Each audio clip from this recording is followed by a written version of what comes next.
يا نسيم الصباح أرجوك، يا نسيم الصباح أرجوك، يا نسيم الصباح أرجوك خذ هالرسالة وعطها للذي ما تمكن فيك يعني صاحب بين كل الخلق مرضى بداله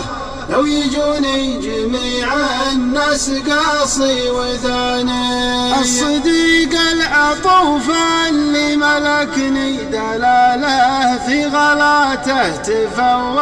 عن جميع الغواني اعطاه آخر علومي واسأله كيف حاله واكتم السر لا يدري به انسان ثاني صاحب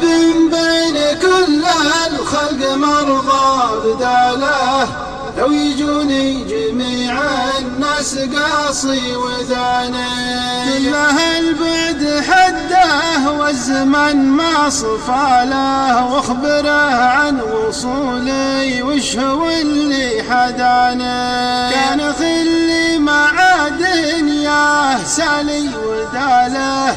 أشهد إني عقب فارقاه همي دهاني صاحب بين كل الخلق مرضى بداله لو يجوني جميع الناس قاصي وثاني كله إنه بوسط القلب باقي لحاله ما تغير غلاته لو يطول الزمان ودي إنك عن الهجران تكفى تساله مر لي مدة والعلم ما عاد جاني صاحب بين كل الخلق مرضى بداله لو يجوني جميع الناس قاصي وثاني كان من ينقل النام مات عني حكاله والله انه ببهتان الظليم رماني